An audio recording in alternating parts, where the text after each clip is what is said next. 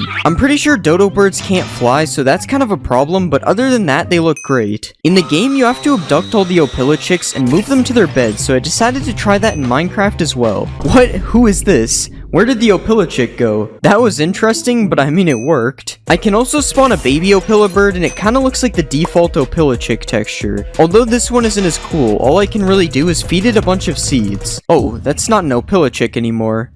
In Garden of Banban 2, there are 6 Opilichicks, and in the first game, you feed Opilibird 6 eggs, so there's definitely some interesting birth methods going on there, so let's test to see if this is true. Wait, it actually worked. I decided to give the Opilichick a 10 out of 10. Overall, it looks really good, and you are even able to keep one of these as a pet. Wait, my bad, Opilibird, I didn't know. Next, I'm going to make Slow Celine. Since Slow is literally in her name, I made her from a turtle. I gave her a big green shell, added her long neck, and then I gave her some bright white teeth.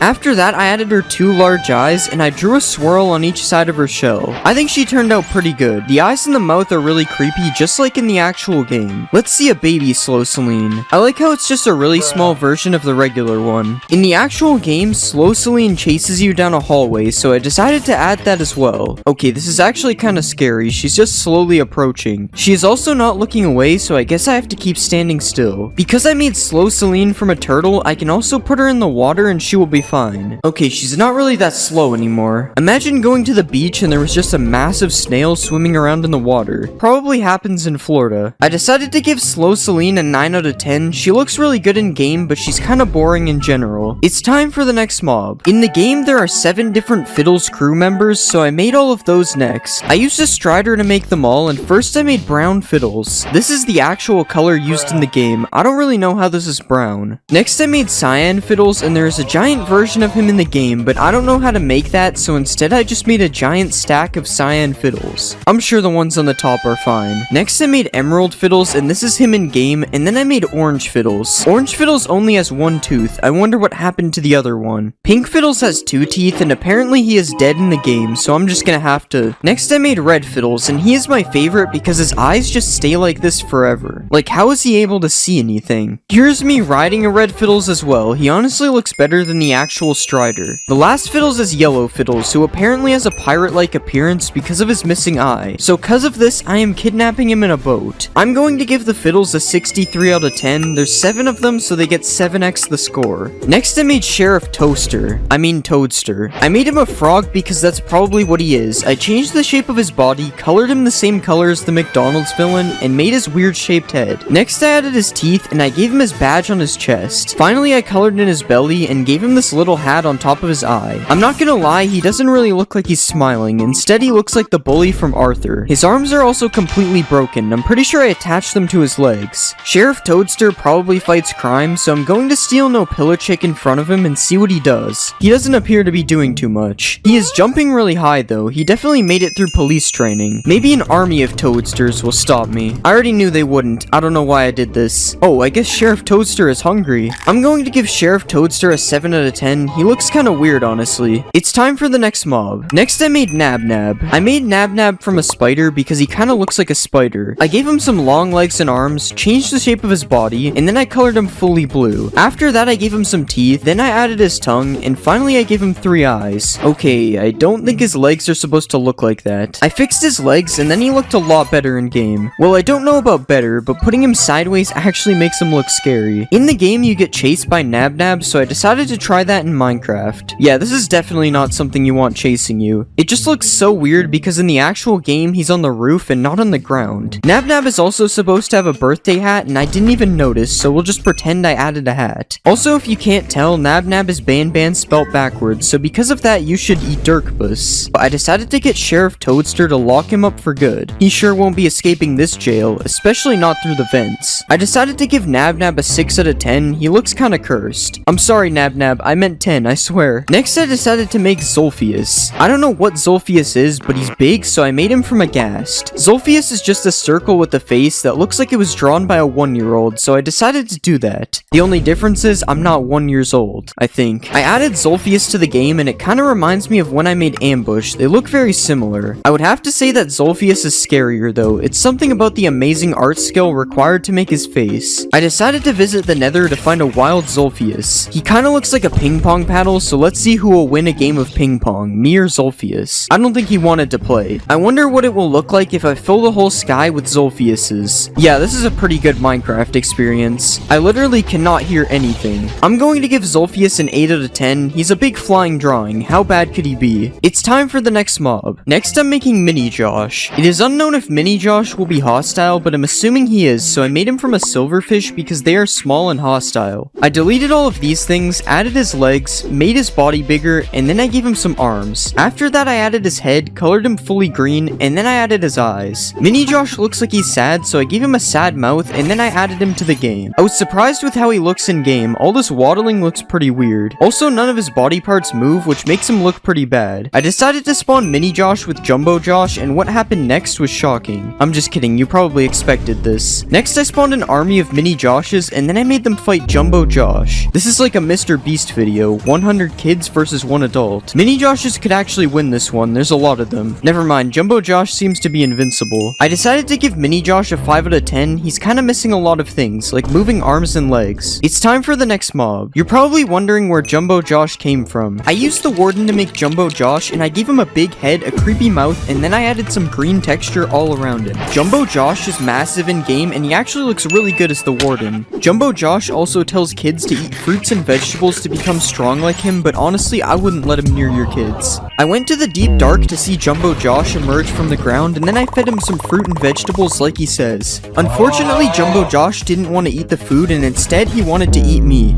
I would say that I killed him to try and make myself look cool, but let's be honest, we all know what happened. I'm going to give Jumbo Josh a 10 out of 10, and that has nothing to do with him holding me hostage. It's time for the next mob. Next, I made Ban Ban. I made Ban Ban from a wither skeleton. I colored him fully red, gave him some eyes and a mouth, and then I added his big tongue. I then gave him his birthday hats on his head, and finally I changed his arms a little bit. Apparently changing his arms a little bit didn't matter though, because they fully disappeared in the game. Oh wait, they're inside of him. I decided to fix his arms, and this is how Ban Ban looks in game. I decided to visit the Nether to try and find Ban Ban myself. Ignore the Netherrack, I don't know how this got here. When you think of it, Ban Ban is a devil, so he's supposed to be in the Nether. Wait guys, I was just kidding, I didn't say that. To make things a little more cursed, I decided to replace all the heads on the Wither with the Ban Ban heads. Now let's see who will win, the Ban Ban, Wither, or Jumbo Josh. Why is Jumbo Josh not fighting back? Okay, now he's going crazy. Alright, Jumbo Josh couldn't do anything, Ban Ban was flying. I decided to give Ban Ban a 6 out of 10, he doesn't look that great. It's time for the next mob. Next, let's make Banbaleena. I used a wither skeleton for Ban Ban, so I made Banbaleena from a skeleton. I copy-pasted all of Ban Ban's body parts onto her, and then I colored her fully white. Next, I gave her some eyes and drew her mouth, and then finally I added her pink bow on her horn thing. I forgot Banbaleena also had a problem with her arms, so I had to fix it again. This is how Banbaleena looks in game. She kinda looks like a weird bunny. I then spawned a Banbaleena army and made them fight Jumbo Josh. Okay, they're all just fighting each other. Yeah, Jumbo Josh wins this easily. Banbaleena is cool, but look at me spawning a bunch of crows. I then made Ban Ban fight Banbaleena to see who would win. I'm sorry, Banbaleena, I kind of already knew what would happen. I decided to give Banbaleena a 5 out of 10. It's not because I don't like her, it's just because I don't like her. Next, I made Opilabird. I used a chicken to make Opilabird, and I gave her a long neck, some purple wings, and a yellow beak. I then added these creepy looking eyes to her and added her to the game. Opilabird actually looks pretty good as well, but the baby, not so much. At least I don't have to worry about her chasing me though, because she's a chicken. Well, she'll chase me, but she's not gonna do anything, I think. In the game, Opilabird is supposed to fall into the ball pit, so I decided to test if she would survive a massive fall in Minecraft. She made it to the ground without taking damage. There is a minigame where you have to feed Opilabird 6 eggs, so I added that to the game as well. Kind of. I tried to swap Jumbo Josh and Opilabird's textures around to make a joke, but this just happened. Opilabird says laughter is the best medicine, so I'm asking you to laugh at that joke. Do it for her, not for me.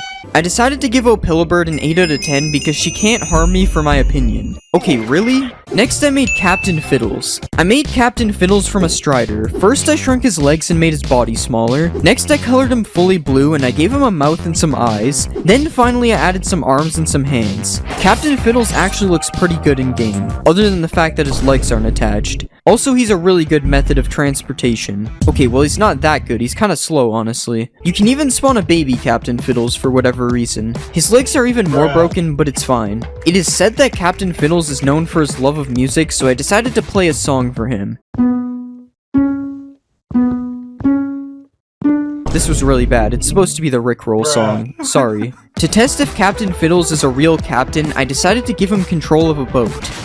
I'm going to give Captain Fiddles a 9 out of 10 because there isn't that much wrong with him. I added every monster from Rainbow Friends Chapter 2 to Minecraft. First I made Cyan, and I used a Ravager because they look exactly the same. I removed this stuff, colored her cyan, and gave her some eyes. I added Cyan to the game and she was actually looking pretty good. Oh wait, she's attacking all the villagers. I don't really want her to be doing that. That also made me notice that her legs look really bad when she's running, but other than that, she looks fine. She also has a really big shadow. That looks kind of funny. In the game, you get chased by Cyan, so I decided to see how that looks in Minecraft. Cyan is really fast in the actual game, and she's also pretty fast in Minecraft too, so that's pretty accurate. Okay, this is actually kind of scary. She looks really hungry. Oh wow, she also does a lot of damage. I can't let her hit me again. That would be bad. Since Cyan does so much damage, I decided to see if she can beat an iron golem in a fight. Okay, I don't even have to use the stick. They're already mad. Come on, Cyan. You can beat this guy easily. Okay, never mind. I was wrong. It looks like the iron golem can beat Cyan easily. Oh wait, why did she drop a saddle? That's kind of weird. I decided to give Cyan a 9 out of 10. She looks really good, and her chase in Minecraft is really accurate. It's time for the next mob. Next I made Yellow, and I decided to use a Hoglin to make him. I shrunk his whole body, colored him yellow, and gave him his propeller thing on his back. I added Yellow to the game, and I can't really tell if he looks good or bad. To be fair, Yellow is quite hard to make, so this honestly doesn't look that bad. He also has a big shadow just like Cyan. That's really weird. Since Hoglins can't live in the overworld, I decided to go to the Nether to find a wild yellow. Okay, here's a group of yellows that I definitely didn't spawn in. I found them naturally. Oh yeah, there's also a baby yellow, but I think something is wrong with him. Let me know in the comments if you can tell what's wrong with him. It's kind of hard to see. Since yellow is supposed to be able to fly, I decided to see if I can make yellow fly in Minecraft as well. Okay, now you might think hoglins can't fly, but there's actually a secret in Minecraft where if you look at the ground for 3 seconds and then look all the way up as fast as you can make all the hoglins start to fly. It's definitely not a command, it's just a secret feature. I decided to give Yellow an 8 out of 10. He doesn't look that bad, he's just really hard to make. It's time for the next mob. Next I made Pink, and I made Pink from a zombie. I bent his legs, colored him pink, and gave him some eyes. Finally I colored in his eyes, gave him a mouth, and then I added some small cheeks. I added Pink to the game and he was burning. Okay, I should probably fix that. When Pink is not burning, he actually looks pretty good. There is a slight problem with his legs, they aren't really connected, but other than that, I'm not seeing anything wrong with him. Since Pink was supposed to be added to the game, I decided to make him battle Cyan and Yellow to get a spot in the game. First, we'll do Cyan versus Pink. Okay, that was kind of embarrassing. I don't think he even hit her. What about Yellow versus Pink? Okay, this fight is actually looking a little close. And Pink still died. I guess we know why he was benched from both chapters. I decided to spawn a baby Pink to see what he looks like, and he looked about the same as the big one. I will say the baby one runs a lot faster than the big one though. This guy is going crazy. I decided to give Pink a 9 out of 10. He honestly turned out pretty good, other than his legs. That's the only problem. It's time for the next mob. Next we'll make Orange, and we will make him from a wolf. Let's change the shape of his tail, and we'll rotate his body. Now let's give him some arms, and we'll give him some teeth. Okay, these are way too big. That looks better. Okay, I'm not sure if you guys see the problem here. That should be good enough. Okay, his head definitely does not work though. I guess wolves bend their head a lot. Let's spawn a baby Orange. It's the same thing with a bigger head. Let's try to tame Orange. Yeah, this is perfectly normal. Nothing is wrong here. Now he just has a big red square and his tail is broken. Let's spawn an army of oranges, and let's see them take down a skeleton. Okay, the skeleton got eaten in like 2 seconds. Come on, Orange, take down the warden. Oh no, that was fast. Alright, I'm going to give Orange a 6 out of 10. He was kinda cursed. It's time for the next mob. Next, we are going to make Purple, and we are going to make him from a frog. Let's delete all this stuff, and we'll change the shape of his body. Now let's color him purple. Now let's extend out his head, and we'll make it a little bit round. Now finally, let's give him some eyes, and we'll add some black pupils inside. Out of all the mobs to break, somehow this one isn't broken. Surprisingly, I think he looks really good. Okay, these vines need to get out of the way. What about a baby Purple? Oh yeah, frogs don't have babies. Let's see Purple eat this slime. Never mind, he's not hungry. Oh, never mind, he just attacked him. He looks so weird when he's swimming. Let's spawn an army of Purples. Wow, Purple jumps so high. The noise they make is really interesting. Let's see if Purple can take down Orange. Okay, I don't think Purple knows how to fight. Let's spawn a bunch of slimes. Okay, they're all too big. I love how there's no animation animation, the slime just travels to their mouth. Alright, I'm going to give purple a 10 out of 10. I thought he looked really funny. It's time for the next mob. Next I made red, and we are going to make him from a strider. Let's remove his hair, and we'll shrink his body. Now let's make him a bit shorter, and we'll color his head red, and let's color his pupils black, and finally we'll give him a couple shoes, and I think that looks good. Let's see him in game. Okay, something is definitely wrong with his legs, but other than that, I think he looks good. Oh god, why does it take so long for his legs to turn? Let's go to the nether, and here we have a red walking on some lava. Okay, seriously, what happened to his legs? It's like they're backwards or something. I mean, now they're on the right side, but somehow that made it worse. Okay, that's close enough. We're just gonna ignore that. Let's ride a red. Wait, this is the wrong fishing rod. Okay, this looks weird like it usually does. Let's see a baby red. Okay, baby red just has no legs. Let's spawn an army of reds. Okay, red army, follow me. Isn't this weird? Because red is supposed to tell me what to do. Alright, I'm going to give red an 8 out of 10. He looked pretty good. It's time for the next mob. Next, we'll make green, and we will make him from the warden. Let's shrink his body and head. Now let's color him fully green, and we'll color the back of his mouth black. Next, let's give him a bunch of white teeth, and we'll copy these to the top. Next, we'll extend out his eyes, and we'll make his eyes circular. Now, finally, let's draw his pupils, and that looks good. Let's see it in game. I don't know how I feel about this one. There's something about the way he moves that is very terrifying. He's also very tall. I'm not sure if that's accurate. I'm not going to lie, he kind of looks like a cactus monster. Let's find green in the deep dark. Of course, we have to see him emerge from the ground. I'm not gonna lie, that might be scarier than the warden. I wonder how this thing looks when it's angry. We'll give him a sheep that he can't hit. I'm sorry, sheep.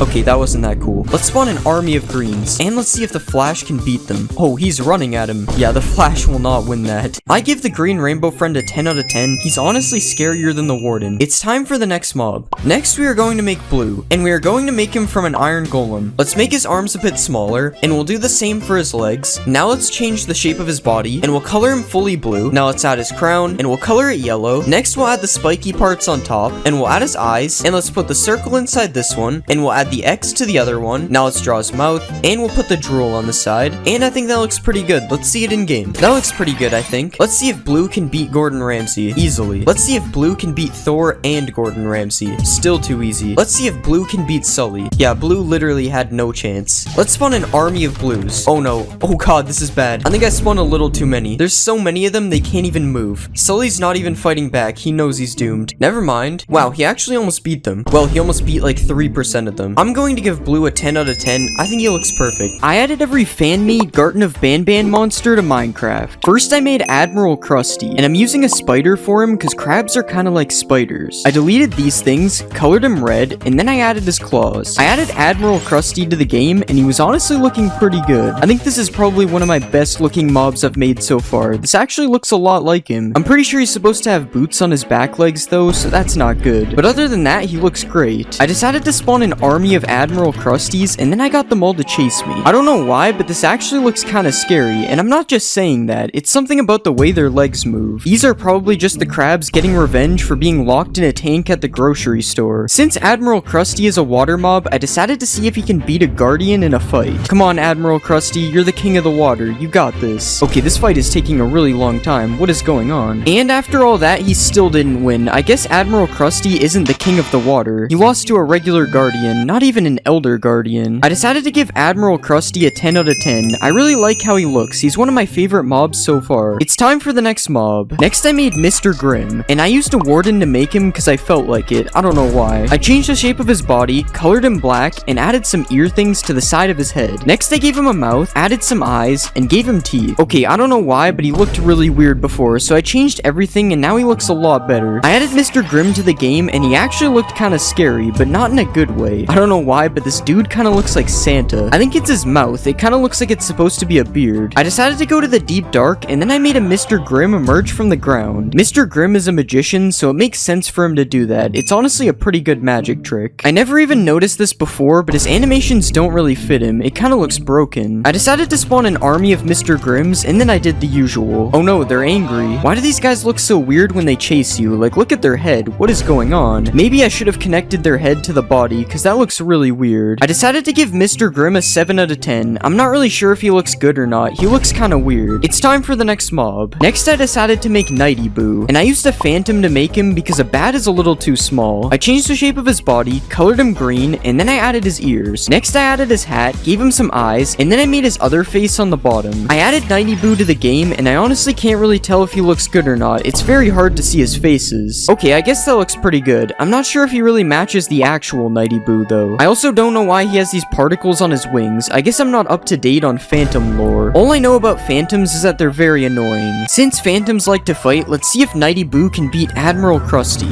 Okay, I'm not really sure if this is supposed to happen. He's just flying up in the air. Okay, I guess Nighty Boo doesn't want to fight. He only fights humans. I spawned an army of Nighty Boos and then I tested to see how fast they can kill me. Okay, why is it actually kind of hard to dodge them when there's this many? I must have not slept for weeks because this many Phantoms is absurd. Wait, I think I found a way to beat them. They can't catch me. I decided to give Nighty Boo an 8 out of 10. He looks pretty good, but he doesn't really look like the actual Nighty Boo. It's time for the next mob. Next I made Patched Willy, and I didn't really know what to use for this one, so I just used the Ender Dragon. I deleted all this stuff, shaped him into a worm, and then I added his tongue. After that I colored him in, gave him some spikes, and added all of his eyes. I added Patched Willy to the game, and I don't really know what happened to him. How did he get this tail and neck? That definitely wasn't there on Blockbench. It would definitely make him look a lot better though, if only the tail had purple on it too. I will say this guy kinda reminds me of when I made PJ Pugapillar. They're just so similar because of the stripes. There isn't really much you can do with Patched Willy other than wait for him to perch. That actually looks kinda good when he turns around, other than the parts with both colors. And he also looks like he's doing the worm when he's perched, so that definitely fits him. Since there isn't anything to do with Patched Willy, I decided to see if Mr. Grimm can kill him. Okay, I don't really know if he knows where Patched Willy is. He doesn't seem to be attacking him. Yeah, I can't even make them fight with the wand. This is unfortunate. I decided to give Patched Willy a 5 out of 10. He doesn't really look right, and he's also really boring. It's time for the next mob. Next I made Admiral Krusty's crew member, and I made him from an iron golem because he looks kinda buff. I changed his body, colored him blue, and then I gave him new arms. After that I added his beak, gave him an eye patch, and then I added his other eye. I added him to the game, and he didn't really look that good. I mean, he doesn't really look that bad either, but he just doesn't look like the guy in the picture. He looks way less scary. He also kinda looks like that bean guy. I don't know what his name is. Since this guy doesn't have a name, or at least I don't think he does, I'm going to call him Crewmate Chicken, because he kinda looks like a chicken, if that's what he's supposed to be. Since a Guardian killed Admiral Krusty earlier, I decided to see if Crewmate Chicken could avenge him. Okay, he easily killed him. I see why this guy is on Admiral Krusty's crew, but since he's only a crew member, let's see if he can beat Admiral Krusty in a fight. Okay, he can easily do that. I don't see why this guy isn't the captain. I decided to give Crewmate Chicken an 8 out of 10. He doesn't look perfect, but he also isn't that bad. It's time for the next mob. Next I made Doom Doom, and we'll use a Ravager to make him. I shrunk his legs, changed his arms, and then I shaped his head. Next I colored him yellow, gave him some hair, and added his eyes. I added Doom Doom to the game, and he was actually looking pretty good. He looks really angry, and I'm pretty sure he's supposed to be a bull, so that's probably accurate. Bulls are always angry for some reason. Okay, I'm pretty sure he's supposed to be moving a lot faster though. The actual Doom Doom charges at the speed of light, but maybe it's because he has no one to charge at yet, so let's get him to charge me. I think I'm supposed to be holding out red wool to make him mad. Okay, I was right, now he's a lot faster. Also, his head is really glitchy, but we'll just ignore that. I already said he looked good. I decided to spawn a Smiley Miley, and then I tested to see who would win in a fight. I don't really think Smiley Miley has any chance. Doom Doom is huge. Look at his head when he attacks. It looks so weird. Yeah, Doom Doom barely took any damage. I guess he's just too OP.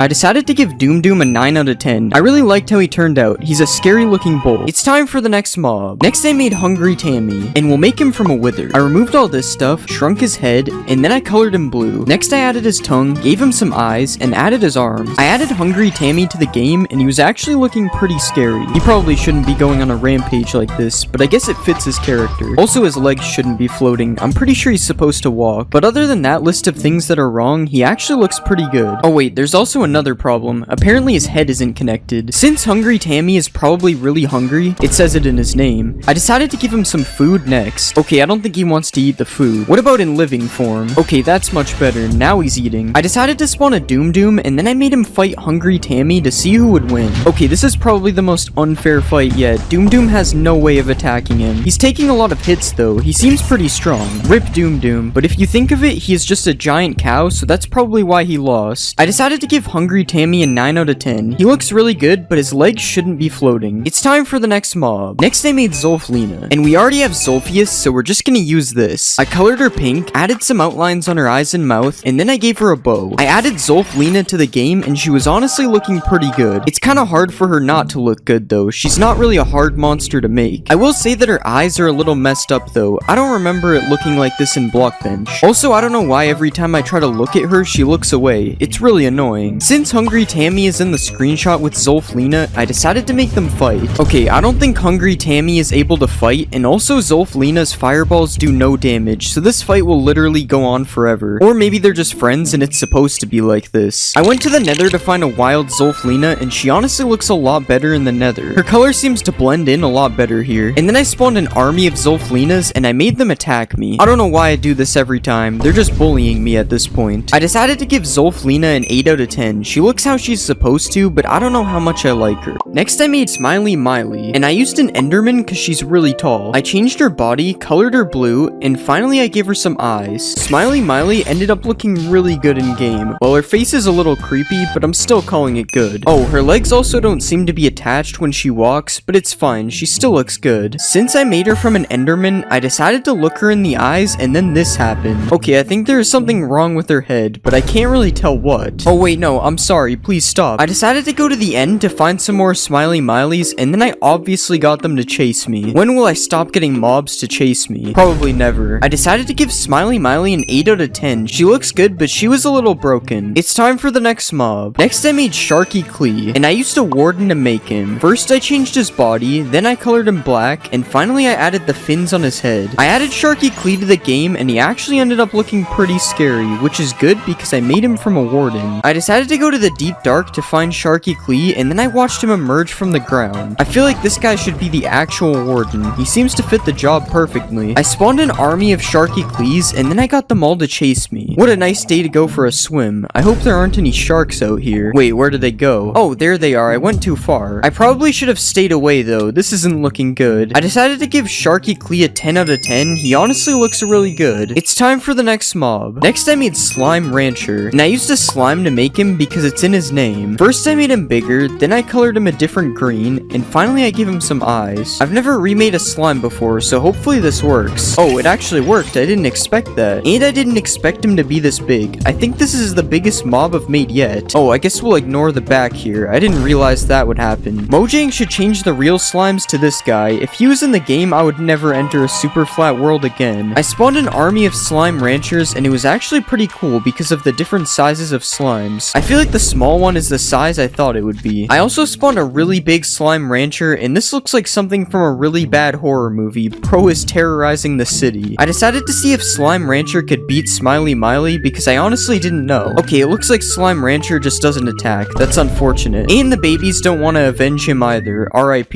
I decided to give Slime Rancher a 10 out of 10. He looked really good, especially the massive one. It's time for the next mob. Next I made Sad Seth, and I decided to use a wither skeleton for this one. I changed the shape of his body, colored him red, and then I gave him some extra arms. Okay, I'm not gonna lie, I don't know if I like this guy that much. The bottom eyes kind of look out of place, and also the sword he is holding just shouldn't be there. Actually, I can get rid of the sword. I forgot. It doesn't make him much better though. You're not even able to see some of his arms. Also, when he walks, his arms go through his body. That's great. Okay, I'm just hating. It's time to move on. Let's see if Sad Seth can beat Smiley Miley in a fight. I honestly think Sad Seth should win this one because he is a wither. Okay, it appears I'm wrong. Smiley Miley is just built different. I'm sorry, Sad Seth, but I gotta do it. You let me down. I decided to give Sad Seth a 6 out of 10. He looks fine, but he's just too broken. It's time for the next mob. Next I made Froggy Quack, and I decided to make him from an iron golem. First I changed his body, next I colored him green, and finally I added his head on the top. Okay, he actually looks a lot better than I thought he would. I thought for sure the head on top would look weirder. I will say the iron golem animations actually fit him pretty well too. Nothing is broken. But I don't know, he's kind of a weird looking monster in general, so I'm not gonna say he looks perfect. I decided to spawn a Sharky Klee, and then both of them started fighting before I even did anything. I thought these guys would be friends. I wasn't trying to make them fight. I decided to spawn 5 Froggy Quacks, and then I made them all fight Sharky Klee for revenge. I'm not gonna lie, I still don't know if these guys can win. They're kind of getting destroyed. Yeah, I don't know, it's not looking good. Come on, Froggy Quack. Okay, I guess 6 Froggy Quacks isn't enough to take out Sharky Klee. I decided to give Froggy Quack an 8 out of 10. He didn't look that bad, but he wasn't the best either. It's time for the next mob. Next I made Whaley Bow. I made him from a pillager. I shrunk his limbs, colored him blue, and then I gave him some eyes. I added Whaley Bow to the game, and he seemed kind of scared. Like, why is he just aiming his bow at me? Oh, it's probably because Sharky Klee is right there and sharks eat whales. But honestly, I can't really tell if this guy looks good or bad. Like, he looks like the picture, so that's good. But he also kind of looks like a weird cartoon character, and I'm not sure if he's supposed to be like that. I decided to spawn an army of Whaley Bows, and then I spawned 1 Froggy Froggy Quack to see if they can kill him. Alright, Whaleybo already lost to the shark, but can he beat the frog? Okay, I'm not really sure if they can do it. They're just shooting each other instead of him. He seems to be taking damage really fast though, so it's possible that they could win. No way, the whales actually did it. Maybe they aren't so bad after all. I decided to give Whaleybo an 8 out of 10. It would have been lower, but I raised it because they defeated Froggy Quack. It's time for the next mob. Next I made Toxic Gazer, and I made him from a witch because they like to throw poison. I changed his arms a bit, gave him a longer neck, and then I colored him green. Next I gave him an eye, and finally I added these weird things that hang off his face. Yeah, I don't really know how I feel about this guy. His face looks kind of weird. I think it's the things that are hanging off his head. They don't look anything like the actual monster. I will say the rest of him looks pretty accurate though. Since Toxic Gazer is toxic, let's see him throw a bottle of poison at me. That's not poison, that's slowness. Oh wait, there we go. That was kind of rude. Don't worry, I got him back. Wait, why is he drinking Zolphius juice? What is going on? I decided to spawn a Whaleybo, and then I made them fight to see who would win. This is such a weird fight because neither of them can melee, but it looks like Toxic Gazer is gonna lose. He seems to have no interest in the fight anymore. Okay, this just isn't ending. I guess it's a tie. I decided to give Toxic Gazer a 6 out of 10. I didn't really like the way he looked. It's time for the next mob. Next I made Chili. I decided to use a creeper for Chili. First I removed his head, next I colored him blue, and then I gave him a mouth. After that I added his eye, gave him some teeth, and finally I added his horns. I added Chili to the game and he actually looked really good. I kind of expected this guy to look bad because he looks really goofy in general, but he might be one of my favorites so far. I will say that his red nose is really bothering me though. It makes him look like a clown. Since Chili is a creeper, I decided to see a supercharged Chili next. Okay, the charge isn't really meant for him. This is kind of cursed. I decided to spawn a Toxic Gazer and then I tested to see if a regular Chili can kill him. Okay, he actually survived and I respect it, honestly. He just stood there and took the blast. He didn't even try to run. I decided to give Chili a 10 out of 10. I don't know why, but I really like him. It's time for the next mob. Next I made Evil Zolphius. I already have Zolphius, so I just removed his old face, added some white eyes, and gave him a way scare your mouth. Okay, I'm not gonna lie, I'm pretty sure regular Zolphius is evil already, so this guy must be a menace. I'm scared of what he'll do to me for even looking at him. But I will say he actually looks really good. I think the red under his eyes made him look a lot better. This also reminds me of some of the Doors monsters I made because a lot of them look like this. I decided to go to the Nether to find an evil Zolphius, and then I decided to have a ping pong match with him. Okay, that wasn't really fair. He was stuck in the ground. I spawned an army of evil Zolphiuses, and then I decided to see how long it would take them to kill me. Okay, off to a good start. They already hit me. This looks like something you would find in your house at 3 a.m. Okay, I'm dead, but that actually took a while. These guys kind of suck. I decided to give evil Zolphius an 8 out of 10. He looks pretty good, but I think I prefer normal Zolphius. It's time for the next mob. Next I made Sandy Jax, and I used a frog to make him because why not? I got rid of all this stuff, expanded his body, and then I colored him brown. I added Sandy Jax to the game, and I'm not gonna lie, he was looking kind of strange. This guy looks kind of like a Diglett with a crown, and I don't know why, but he also looks like some kind of Burger King mascot. Oh, and he could also look like Mr. Potato Head, I guess. At least he can jump high. That is something good about him. I decided to spawn a baby Sandy Jax, which isn't a real thing, and then I spawned a tiny slime rancher for him to eat. Wow, he ate that thing instantly. I guess he was hungry. I decided to give Sandy Jax a 5 out of 10. I don't really like him. He looks weird. Next I made Hunky Jake, and I used a warden. I changed the shape of his body, colored him pink, and then I added his hat. I added Hunky Jake to the game, and he was actually looking pretty good. Okay, maybe his animations don't really match him, but if he isn't moving, he looks fine. I also just noticed that his head keeps going into his body, but unfortunately it's gonna stay like that. Since Hunky Jake looks really strong, let's see if he can beat an Iron Golem. Okay, this was stupid. He obviously can beat an Iron Golem. He's a warden. Since Hunky Jake is a warden, I decided to go find him in the deep dark. Oh, that actually looks pretty good. I was expecting the animation to be broken. I decided to spawn an army of Hunky Jakes, and then I watched them all chase me. Oh no, they're getting angry. Yeah, I wouldn't want this to happen to me. They look so scary with no legs. I decided to give Hunky Jake a 9 out of 10. His animations are broken, but he looks good. It's time for the next mob. Next I made the Jester. I used a pillager for the Jester. I colored one half purple, added some spikes, and then I gave him some eyes. I added the Jester to the game, and he looked pretty good. He looks a lot better than I thought he would. His face looked kind of weird in Blockbench. He also needs to stop aiming the bow at me. I'm not hostile. Next I decided to see who would win, the Jester or Hunky Jake. I think we already know what's gonna happen. Yeah, the Jester got one hit. He had no chance. I decided to spawn an army of Jesters, and then I put them all against Hunky Jake. Okay, they might be able to win this time. There's a lot of them. That is if they stop shooting each other. Yeah, Hunky Jake wins this one too. Hopefully the Jester is more powerful in the real game. I decided to give the Jester an 8 out of 10. He looks pretty good, but also kind of weird. It's time for the next mob. Next, I made Evil Banbaleena. For this one, I used a piglin. I colored her white, added some creepy eyes, and then I gave her some horns. Oh, that's not a piglin, that's a pig. Evil Banbaleena actually looks really good in game. She might be even better than Evil Banban. Oh yeah, she turns into a zombie. We have to go to the nether. But as I was saying, she actually looks really scary, even in Minecraft. Come on, Banbaleena, give me some pearls. No, that's not what I wanted. I decided to spawn a baby Banbaleena, and it looked just as scary, and then I spawned an army of evil Banbaleenas. Oh, some of them have drip. After that, I decided to get chased by all the Banbaleenas. I won't be late for class again, I'm sorry. I guess she doesn't want to send me to the principal's office. I decided to give Evil Banbaleena a 10 out of 10. She actually looks pretty scary in Minecraft. It's time for the next mob. Next, I made Sharp Claw, and I used an iron golem to make him. I changed the shape of his body, colored him pink, and then I added his eyes. Okay, this actually looks pretty good in game. Well, at least he looks like the picture. His nails are also really dirty. This guy definitely needs a shower. Sharp Claw kind of looks like Barney, so let's see if he's a friendly dinosaur. Okay, I don't think he wants to be friends. He's kind of mean, actually. Because he's so mean, I decided to make him fight Hunky Jake. Okay, maybe I shouldn't have done that. We already know Hunky Jake can beat an iron golem from earlier. But what about 4 Sharp Claws? Okay, 1 is already dead. This isn't looking good. Dang, Hunky Jake is crazy. Yeah, I guess 4 Sharp Claws can't take this guy out. He's invincible. I decided to give Sharp Claw a 7 out of 10. I'm disappointed that 4 of them couldn't kill a Hunky Jake. It's time for the next mob. Next, I made Charlie Cake. I decided to make him from a creeper. I deleted all this stuff, shaped him into a cake, and then I colored him in. After that, I drew his faces, added these things, and gave him some eyes. I don't think this is the right cake. He doesn't appear to be moving. Charlie Cake actually looks pretty decent, but I'm pretty sure he's supposed to be a lot bigger. I don't know how he ended up this small. I will say he looks like he tastes a lot better than the actual cake, though. Hey man, I was just kidding. I'm not gonna eat you. I decided to see a baby Charlie Cake, and then I realized that isn't real, so instead I spawned a supercharged Charlie Cake. Okay, I think the charge is a little bit tall for him. Oh, and the head is also moving. That's kind of weird. I decided to spawn a Sharp Claw, and then I tested if supercharged Charlie Cake can one-shot him. Oh wow, that actually did a lot of damage, and he wasn't even really close to him, so he probably could have killed him. Here you go, Sharp Claw. I'll fix you up. I decided to give Charlie Cake a 7 out of 10. I don't really like how he looks. It's time for the next mob. Next, I made Cyclopus. I used a Hoglin to make him. First, I deleted all this stuff. Next, I colored him in, and then I gave him an eye. After that, I gave him teeth, added his arms, and I put the collar around his arm. Cyclopus actually looks pretty good in game, but I'm not sure why he is shaking. Oh yeah, he turns into a zombie. That's why he's shaking. I went to the nether to go and find Cyclopus, and this is how he looks without the shake. I'm not gonna lie, he looks kind of like Stinky Joel from the last video, except he's red. This guy is walking a lot slower though, and he looks like he wants to eat me for dinner. What about a baby Cyclopus? Okay, this guy is way too small. I don't think he can even jump up 1 block. I decided to spawn an army of Cyclopses, and then I made them all chase me. I don't know why they're so much faster now that they want to kill me. This is unfair. Okay, I need to stop getting chased by things. This is like the 3rd time this video.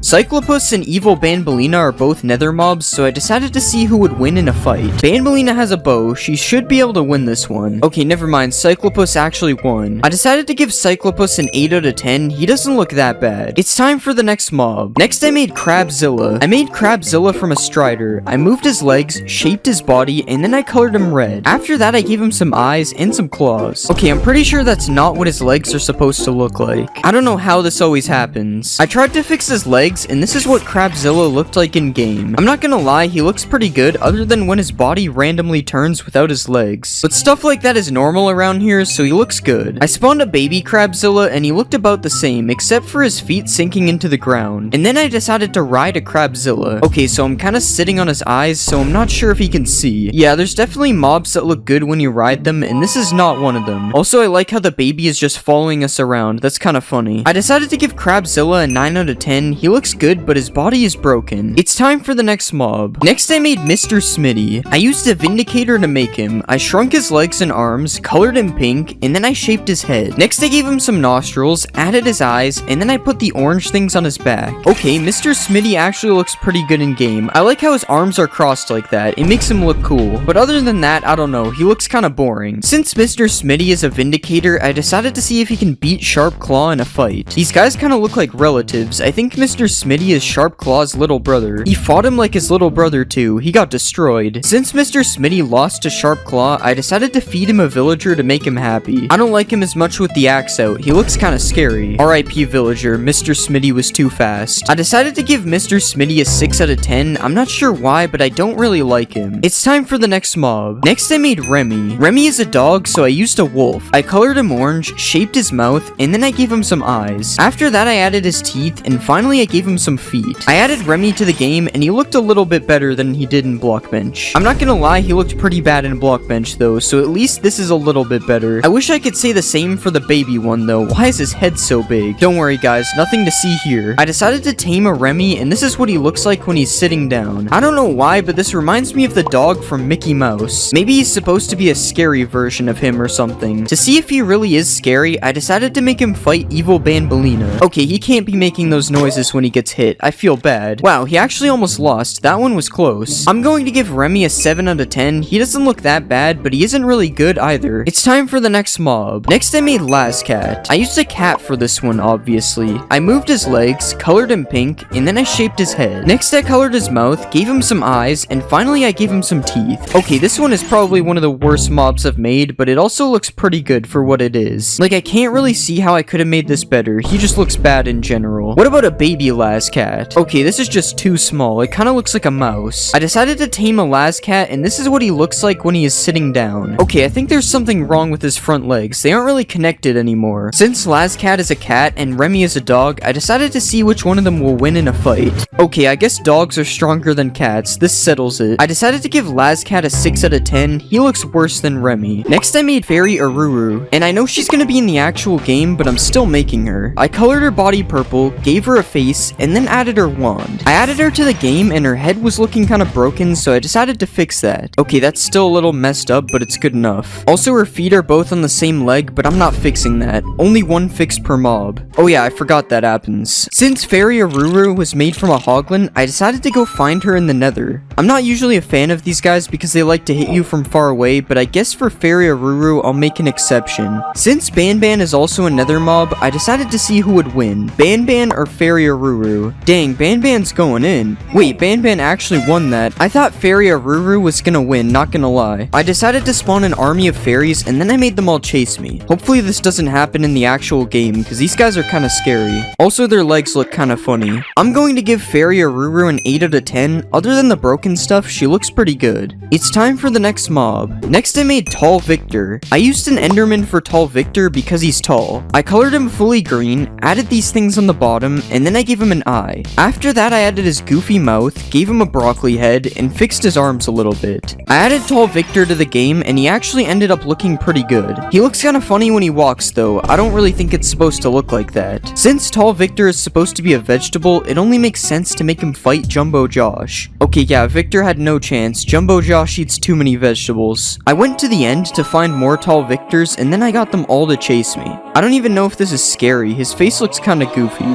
Okay, well, even if it's not scary, it's still deadly. Tall Victor, you better apologize for killing me or I'm not looking away. I'm going to give Tall Victor a 9 out of 10. He honestly looks pretty good, especially as a meal. Next I made Nibbler. I decided to make Nibbler from a wither, cause, well, I don't know, I just never used the wither. I kinda forgot to record me making Nibbler, so here's me adding some orange things on his arms, cause that's all I have. I spawned the Nibbler in game, and he was honestly looking pretty crazy. Ignore the black spot on the bottom. I didn't know this would happen. I'm pretty sure Nibbler doesn't fly around and attack random mobs, so I don't think this is accurate. I'm also not sure if you see it, but he kinda looks like the guy from Monsters Inc. There's honestly not much to do with this guy, so I decided to see if he can beat Jumbo Josh. Jumbo Josh is the most powerful Banban mob so far, but he might lose this one. Yeah, Nibbler's health bar is barely moving. This isn't looking good. Come on, Jumbo Josh, you can win this one. Okay, I was lying. There's no way he was winning this one. I guess I'm gonna have to step in and end this. Yeah, I had even less chance than Jumbo Josh. Nibbler is too good. I decided to give Nibbler an 8 out of 10. I honestly can't really tell if he looks good or bad, so I'm just gonna go with good. It's time for the next mob. Next I made Miss Luna. I decided to make her from a bee because I think she's a bug. I colored her body purple, gave her some eyes, and then I added her crown. After that I added her dress, gave her some legs, and finally added her wings. She actually ended up looking pretty good in game. The flying suits her well. I will say her eyes look kinda weird though. She looks sad. I decided to spawn a baby Miss Luna and it looked exactly the same. I don't really know what I was expecting. Miss Luna is probably pretty good at fighting, so I decided to put that to the test. Okay, maybe maybe I was wrong. She didn't even really fight. I spawned an army of Miss Lunas, and then I decided to make them all follow me. Okay, this one isn't that scary. Oh wait, why is she upside down? Wait, I just noticed that bees like to attack Zoglins for some reason. Look at them all ganging up on the Zoglin, like what is going on? I decided to give Miss Luna an 8 out of 10. She looks really good, but she doesn't really do anything. She's kinda boring. It's time for the next mob. Next I made Dr. Fluffy Pants. I made him from a panda. I moved his head, colored him blue, and then I gave him a mouth. Next I added his eyes, gave him some ear things, and made the heart on his chest. Dr. Fluffy Pants is definitely an interesting name for a guy like this. He looks kinda buff. Also, we'll ignore his head. I know it's broken, but I don't care. Wait, look at him rolling around. That's kinda crazy. Since I made him from a panda, I decided to feed Dr. Fluffy Pants some bamboo. Yeah, there's definitely something wrong with him. This is not okay. I decided to spawn a baby Dr. Fluffy Pants, and this is what happened. Well, the good thing is I can't break him by feeding him bamboo. The bad thing is his head is floating higher than before by default. Oh wait, they're following me because I'm holding bamboo. I didn't even realize. Since Dr. Fluffy Pants is a doctor, I decided to see if he can perform an operation. Alright, I guess he doesn't feel like doing it. He's just gonna leave this villager to die. I decided to give Dr. Fluffy Pants a 7 out of 10. I like how he looks, but his head is broken. We can't excuse that. It's time for the next mob. Next I made Chef Pigster, and I made him from a pig. I gave him his face on his chest, added his other head on the top, and then I gave him some sideways arms. Chef Pigster actually looks pretty good in game, but I'm pretty sure he's supposed to be a lot bigger. His arms also don't move with his head, but I'm not fixing that. Chef Pigster is supposed to be a chef, so I decided to see if he can cook me a meal. I probably shouldn't have chosen a pork chop. That's kinda messed up.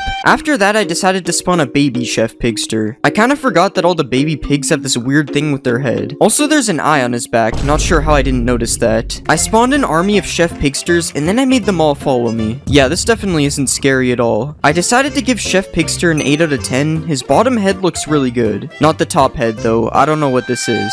Next, I made Coach Pickles. I used a Strider to make him because he kind of resembles a Strider. I made his legs a lot bigger, colored him blue, and then I gave him a mouth. Next, I added his trunk, gave him some weird looking eyes, and then I added his ears. Okay, I'm pretty sure something is wrong, but I can't really tell what. I fixed his legs, and this is how he looks in game. He honestly looks pretty good. Okay, his other foot is attached to the wrong leg still, but I'm just gonna leave it. Also, we ignore the missing texture here. It doesn't look like that in Blockbench. Coach Pickles probably coaches some sort of sports team, so let's see if he can beat me in a snowball fight. Okay, I don't think that's gonna work. Let's see what a baby Pickles looks like. He looks just about as cursed as the big one. I decided to ride a Coach Pickles, and I'm pretty sure that something doesn't look right. I'm going to give Coach Pickles a 7 out of 10. He honestly looks kinda weird. It's time for the next mob. Next, I decided to make Nabnalina. I already made Nabnab, so I just took the Nabnab model and changed it a little bit. First, I made the tongue a different shape, then I fixed her eyes, and finally I colored her pink. This is kinda weird. For some reason, she looks just like Nabnab. I also forgot that Nabnalina is supposed to have a bow on her head, so I added that. When I made Nabnab, I got him to chase me, so I had to get chased by Nabnalina as well. This looks just as scary as last time. I also found a way to make it look like Nabnalina is chasing me on a roof, just like how Nabnab does in the game. Well, she doesn't chase me, but it looks like she's on a roof, so that's cool. I decided to have a fight between Chef Pigster and Nabnalina, and you will never expect what happened next. Okay, it was kind of obvious what would happen. I'm just bored. I decided to give Nabnalina a 6 out of 10 because that's what I gave Nabnab and they look the same. It's time for the next mob. Next, I decided to make Hunter Tim. I made Hunter Tim from a Ravager. First, I made his head bigger, then I colored him purple, and I added some hair to his head. I also gave him a big wide mouth, added his eyes, and gave him a couple of arms and feet. Hunter Tim looks kinda strange in game, but at least nothing is broken this time, I think. Since Hunter Tim is a Ravager, let's see him take on a villager. Wow, he's fast. His head looks kinda weird when he attacks, but that's fine. Also, I'm pretty sure hunters aren't supposed to kill villagers. They're supposed to kill animals to feed the villagers. But I guess Hunter Tim is just built different. To see if he really is built different, I decided to challenge him to a fight. Yeah, I had zero chance. I can't even tell where I was supposed to be hitting. I decided to spawn an army of Hunter Tims, and then I made them fight a warden. The warden seems to be killing a lot of them, but they might actually win this. Dang, the Hunter Tims actually won. I mean, it was a 10v1, so it's not really an accomplishment, but I'm still surprised. I'm going to give Hunter Tim an 8 out of 10. He doesn't look that bad. It's time for the next mob. For the next mob, I made Stinky Joel. I used an iron golem to make him. I shaped his body, colored him green, and then I added these teeth things. After that, I gave him some eyes, colored his legs, and then I rotated his arms a bit. I don't think I even have to say something is broken because you already know it is. I fixed his arms, which took a while because I somehow put both arms on the wrong side, and this is how Stinky Joel looks in game. He kinda stinks. I'm just kidding, he doesn't actually look that bad. I decided to see who would win in a fight, Stinky Stinky Joel or Hunter Tim. This fight is actually a lot closer than I thought. Stinky Joel won. I'm actually kind of surprised. I thought Hunter Tim had that. Will he beat 2 Hunter Tims though? Nope, 2 Hunter Tims is too many for him. I spawned an army of Stinky Joels, and honestly I'm not sure why. I didn't even do anything with them. I then gave Stinky Joel a bottle of Dragon's Breath because that's the stinkiest thing I could find, and then I decided to give him a 7 out of 10. He doesn't look that bad, but he isn't interesting enough. It's time for the next mob. Next I made Noodles Ninja. Since Noodles Ninja looks like a jellyfish, I decided to make him from an Elder Guardian. I removed all this stuff, colored him blue, and then I gave him a mouth. After that I added his eyes, added some noodles on the side, and then I gave him some arms and legs. Surprisingly nothing broke with this one. His legs are in the ground, but he's supposed to be in the water anyway, so that's fine. Also the sound he makes is kind of weird, but I didn't add that, that's not my fault. Let's see a baby Noodles Ninja. Oh yeah, that's not a thing. I decided to spawn a Noodles Ninja in the water, and this is how he looked. He looks a lot better in water because you can actually see his legs. He would also look a lot better if his arms and legs moved, but I'm not doing all that. I decided to fight Noodles Ninja to see if he really is a ninja. I really should get some armor for these fights. I decided to give Noodles Ninja an 8 out of 10. He looks pretty good, but his eyes are kind of scary. It's time for the next mob. Next I made Silent Steve. And Silent Steve is a serpent, so I made him from a warden, because those two are the exact same thing. I deleted everything except his body, colored him purple, and then I started shaping his new body. After that I started making his head, gave him some eyes, and then I added his tongue. Yeah, this looks really bad, but it's gonna have to do. At least he isn't broken. He also kind of moves like a serpent, so that's cool. Okay, maybe that's not how a serpent moves, but I'm pretending it does. Since Silent Steve is a serpent, it only makes sense to spawn him in the water. Surprisingly, it actually looks like he belongs here. I decided to see if Silent Steve or Noodles Ninja is the superior water monster. Okay, this fight is kind of weird. I don't think the warden can melee in water. But even though he can't melee, Silent Steve still won. Okay, that's enough Silent Steve for now. He's kind of cursed. I decided to give Silent Steve a 3 out of 10 because I just don't really know what this is supposed to be. I'm going to be remaking Minecraft mobs into the Amazing Digital Circus. The first character I'll make is Pomni, and I'm going to use a villager to make her. First, let's get rid of this stuff because we don't need it. Now let's change the shape of her body and we'll start shaping her legs. Next, I'm going to give her some arms, and I'll just add a hand on the bottom here. Next, I'm going to change the shape of her head, and let's start to add her hat on the top as well. And I think that's a pretty good body, so now let's start to color her in. First, let's color her head white, and we'll do the same for her arms and legs as well. Now let's color in these yellow parts like this. Next, let's color in her clothes, and I'll make sure to add the blue spots on the other side. Now let's put these buttons that she has in the front of her shirt like this, and now it's time to give her a face. So first, I'm gonna add her eyes like this, and I'm also gonna give her a strand of hair on each side of her head as well. And I think this is looking pretty good. Let's see how she looks in game. This is how Pomni looks in game. She doesn't look that bad. I like how I made her constantly looking around paranoid, just like how she is in the show. We'll just ignore the fact that she's bald on the back of her head though. I'm pretty sure her hat is supposed to cover that. In the show, Pomni throws up on the ground, so I made it so that when she hits you, you get the nausea effect. It is also said that Pomni doesn't like being touched, so I made it so that she runs away from enemies very quickly if she gets attacked. In the show, Pomni tries to escape the circus through a bunch of exit doors, so I made it so that Pomni can open doors by herself, just like a regular villager. Pomni also gets teleported to the void if you right click her, because I just felt like adding that. I don't really know why. If you kill Pomni, she drops her red hand, which gets glitched in the first episode, so if you hold this hand out for yourself, you get teleported around randomly, sort of like you're glitching. And a fun fact about Pomni is that her favorite food is salmon, so you can also feed Pomni salmon. Overall, I think Pomni turned out pretty good and has a lot of interesting features. So because of this, I decided to give Pomni a 9 out of 10. Next, I'm gonna make Cain, and I'll use an evoker to make him. First, let's get rid of all this stuff that we don't need, and let's change the shape of his leg and bend it like this. Next, I'm gonna work on his arms, so let's just rotate this piece like this, and we'll give him a hand and copy this over to the other side as well. Next, I'm gonna change his head into the shape of some gums like this, and let's just add some teeth on the top in the same shape as well. Next, I'll give him his top hat on top of the mouth. Okay, now this is looking good, so let's give him some color. First, I'm gonna color his gums bright red, and we'll color the teeth white like this. Next, I'm gonna color in his eyes, and let's color his shirt a pinkish color as well. Okay, now this looks good, so let's just add some detail to his shirt right here, and we'll give him his different color eyeballs as well. Now let's give him his stick, because I forgot to do that. And I think that Cain is looking pretty good. Let's see how he looks in game. This is how Cain looks in game. He actually looks really good. Also ignore the cakes that are spawning around him. I'll explain that in a second. Since Cain is the host of the Digital Circus, I decided to make it so that Cain is completely invincible to all types of damage except for cactuses. Cain is also seen teleporting throughout the episode, so I made it so that Cain teleports away if he takes too much damage, similar to the TV people in my Skibidi videos. Caine also spawns cake randomly around him, as you can see, because he spawned a cake out of thin air in the first episode. Unfortunately, there is no bubble to eat this cake right now. We'll just have to wait until later for that. If Caine somehow manages to die, he drops a stick, which can be used to either remove any block you right-click on with it, or you can send any mob to the void if you right-click them as well. Overall, I think Caine turned out really good. He's definitely one of my favorite mobs I've made. So because of this, I decided to give Caine a 10 out of 10. He deserves it. The next character I'll make is Jax, and I'm gonna use a rabbit because Jax is a rabbit, I think. First, I'm gonna get rid of some of the stuff we don't need, and let's rearrange his body parts a little bit for now. Next, let's make his legs super tall like this, and we'll change the shape of his body to make it a bit taller as well. Now let's give him a neck like this, and I'll just change the shape of his head to make it a bit more round. Now let's just add his ears on the very top, and now it's time to give Jax some arms. And I think this is good, so let's give Jax some color. First, I'm gonna color his head purple, and we'll do the same for his arms and body as well. Now let's color his overalls a pinkish color, and we'll do the same for his legs like this. Next, I'm gonna color both of his hands a yellowish color, and we'll just give him 2 buttons here, and now it's time to add his face. First, I'm gonna give him a big yellow mouth, and let's just give him some eyes above that. I'm also gonna give him a couple eyebrows above his eyes like this, and I think this is looking pretty good. Let's see how he looks in game. This is how Jax looks in game. He honestly looks pretty similar to the actual show. The only difference is that he's obviously made of cubes though, so he could never be as good as the original. It was kind of hard for me to think of features to give Jax, so he only really has a couple. To start, Jax is super tall, as you can see, just like he is in the actual series, and you can also see Jax run away really quickly in the first episode, so I made it so that Jax is super fast in game as well. You can also ride on Jax's back for some reason. I'm not really sure why I added this. It just seems like something that he would be able to do. If you kill Jax, you get a rabbit's foot because he's a rabbit, so that's the less evil version of making him just drop rabbit meat. And overall, I think Jax looks pretty good, but he doesn't really have that many features. So because of this, I decided to give Jax an 8 out of 10. Next, I'm gonna make Ragatha, and I'm gonna use a witch to make her. First, let's get rid of some of the stuff we don't need, and I'm just gonna make her body a lot smaller for now, and I'll just add a few layers underneath as her dress. Next, I'm gonna give her an arm like this, and I'll just give her a hand on the bottom as well. Now let's copy this over to the other side, and next let's work on her head. First, I'm gonna change the shape of it like this. Next, I'm gonna start adding her hair on the side, and I'll just copy these hairs all around her head, and we'll also add her bow on the top like this. And I think this is a pretty good body, so now let's give her some color. First, I'm gonna color her head and her arms in like this. Next, let's just color her hair a reddish pink color as well. Now let's color her entire dress a purplish color, and we'll color the bow on top slightly darker. Next, I'm gonna add the patches on her dress in the same color as the bow, and now let's add a bit more detail, and we'll start to give her a face. Alright, after like 5 tries, this is the face I'm going with. It still looks weird, but it's the best I'm gonna get. Now finally, let's add a bit of texture, and I think this looks good. Let's see how she looks in game. This is how Ragatha looks in game. I definitely think her face looks a little weird. She also makes witch noises, which I'm not really sure if it fits her or not. It's kind of strange. Also, we're just gonna ignore the fact that you can see through her hair. Just pretend the back part here is fully covered. In the show, Ragatha gets attacked and becomes completely glitched out, so I decided to make it so that Ragatha glitches whenever she gets hit, which looks kind of funny more than glitchy. This is also the only feature that Ragatha has because I couldn't really think of anything else. If you kill Ragatha, she drops this red thing from the nether because it was supposed to be her hair, and overall I think Ragatha looks kind of cursed and she doesn't really have any features. So because of this, I'm going to give Ragatha a 6 out of 10. I just made her face look too weird. Next character I'll make is Gangle, and I'll make Gangle from a skeleton because they're both kind of built the same. First, I'm gonna make her head a lot smaller like this, and now let's shape the head into a mask as well, and I think that's good, so let's just work on her left arm like this, and we'll make the right arm similar but rotate it in a different direction. Next, I'm gonna make her legs a lot thinner, and we'll rotate the bottom part a little bit like this. Now let's copy this to the other side, and it's time to color her in. First, I'm gonna draw a red spiral for her body like this, and I'm gonna color her arms and her legs the same color. Now let's add a bit of detail with a slightly lighter red, and next I'm gonna color in her mask, and now finally let's give her a face like this, and we'll also add a little bit more texture to her body as well, and I think that is looking pretty good. Let's see how she looks in game. This is how Gangle looks in game. Despite being very simple to make, I think she actually turned out pretty good. I will say that having the arms like this is kind of strange though. They don't really move that much. In the show, Gangle has at least 2 masks, the comedy mask and the tragedy mask, but she falls and breaks her comedy mask at the beginning of the first episode, so I decided to make it so that when Gangle dies, her comedy mask falls and reveals the tragedy mask. You may have also noticed that the comedy mask drops as an item when she dies, and if you decide to wear this comedy mask, you get speed 4 and jump boost 4 because those effects are kind of fun, I guess. The mask is also off-centered when you wear it, but we'll just ignore that. It's the only way I could make it fit. Overall, I think Gangle turned out pretty good, and I think her mask is a cool addition to the game. So because of this, I'm going to give Gangle a 9 out of 10. Next, I'm gonna make King. Kinger, and I'll use a snow golem to make him. First, I'm gonna get rid of these layers because we don't need them, and let's make the bottom smaller like this. Now let's add another part on top, and we'll make it way taller as well. Next, I'm gonna copy this part on top, and we'll bend it so he's hunched over a little bit. And now I'm just gonna add a part on the front that is gonna be his coat. Now let's add a piece for his head up here, and we'll add another part on top, and we'll also add the king thing on the very top like this. Next, I'm gonna change his neck area a little bit so that he can have his coat, and this looks pretty good. Now let's color him in. First, I'm gonna color his body a purplish color, and we'll just color in the rest of his coat as well. Now let's color his head slightly darker than his coat. Next, I'm gonna give him an eye, and we'll copy this over to the other side and rotate them a little bit as well. Now let's give him a hand, and we'll color it the same color as his coat. Next, we'll add a little bit of detail to his coat like this, and I think this is looking pretty good. Let's see how he looks in game. This is how Kinger looks in game. This guy is honestly a little bit larger than I thought he would be. I also decided to make it so that Kinger sways back and forth quickly, because in the show, he seems to be a little bit on edge. Wait, where did he go? Why is he hiding underneath these randomly colored blocks? Since Kinger seems to be crazy in the show, I decided to make it so that when you right-click Kinger, he shakes really quickly, similar to when he did this in the show. This also makes him look kinda funny if you just spam it. If you kill Kinger, I made it so that he drops one scaffolding, and you might be wondering why I chose this random item, and it's because it has a checkerboard pattern on it, and Kinger is a chess piece. Overall, I don't think Kinger looks that bad, but he's also not the best looking mob. So because of this, I decided to give Kinger a 7 out of 10. The next character I'll make is Zooble, and I'll use a blaze to make them because they both have a bunch of body parts. First, let's remove all these because we don't need them, and I'm just gonna make the first leg like this, and we'll just add this hook shape on the bottom of the right leg, and we'll also add a spiral on the top. Next, I'm gonna give Zooble a body, and we'll just copy the spiral for their neck as well. Next, I'm gonna work on making a triangle shape for the head, and I'm also gonna add a left arm like this, and we'll also make a right arm that has a lot less spirals. Now I'm gonna color Zooble in, so first let's color the body yellowish, and we'll color Zooble's head in pink.